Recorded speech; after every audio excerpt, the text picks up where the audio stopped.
Alright, so now we're in week 6 of the 90-day challenge. Hope everyone's doing well, staying consistent, working towards our goals. This week we're going to go through one of our other major strength movements that we work on as trainers with you guys. So that's the hip hinge, or maybe more commonly known as the deadlift. So we're going to go through a couple progressions today.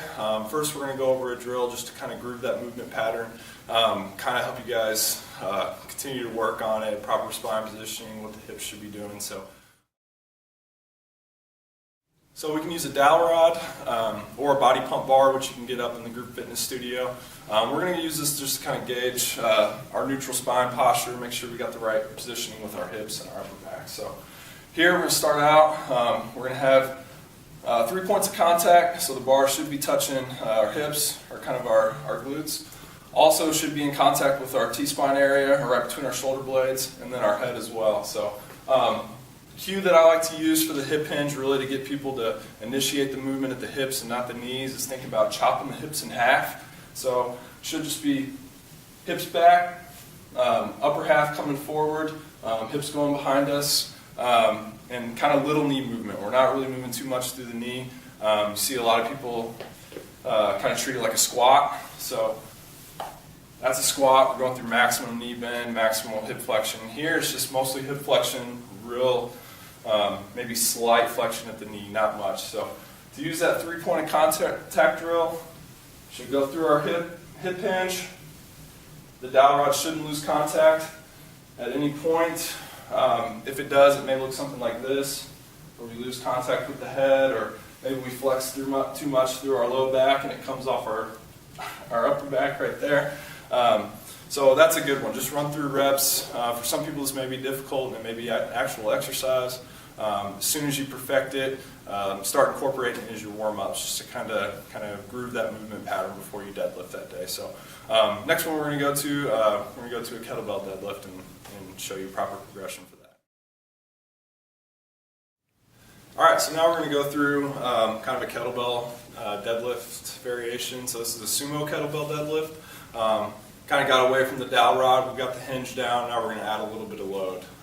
So starting out, setup's probably the most important thing. If we can get down in the right position of the kettlebell, the rest of it's a piece of cake. The rest of it's just standing up, thrusting our hips forward, and kind of reversing that action. So we're going to start out with a fairly wide stance. Okay, if you got decent mobility in your hips and this doesn't bother you, it's probably a good variation. We're always going to start out with that kettlebell directly underneath us, so it should be right in the middle of our feet. It shouldn't be out in front of our feet. So to show this movement from the side, again, thinking about chopping our hips in half, initiating the movement there. Okay, getting down, should be pretty neutral from head, kind of tall spine from head all the way through our hips. Okay, tight grip on the kettlebell, shoulder blades back, and then we're pulling the hips to the kettlebell. If you're having some mobility issues, maybe you're having a hard time getting all the way down to the ground, I like to raise the kettlebell up, just to make it a little easier. So we've got risers, or we've got different Eric's pads, stuff like that you can use to elevate the kettlebell. Still, kettlebell's right between our feet, right underneath us. Down with the kettlebell, hips back, shoulder blades back.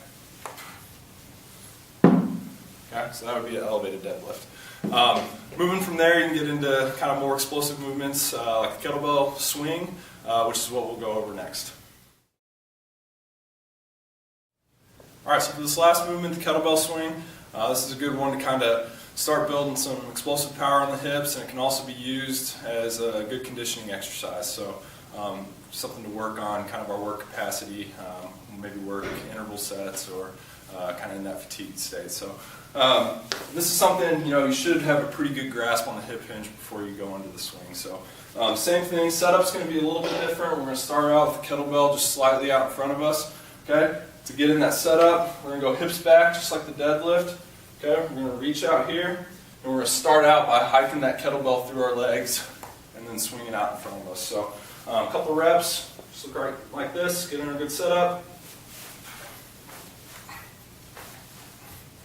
So notice I'm not, a common mistake, we see kind of what's called squat swing. So when people start bending a little bit too much through the knee,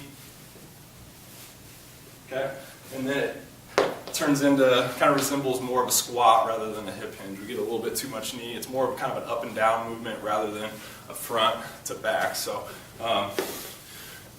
really just think about hips back. All right, so there were a couple variations on the hip hinge or the deadlift movement. Again, it's going to be about finding the right progression for you and your skill level at this point. So kind of talk with your trainer, see where you're at, and kind of find that right fit for you. Let's have a great 6th week. See you guys around. Thanks.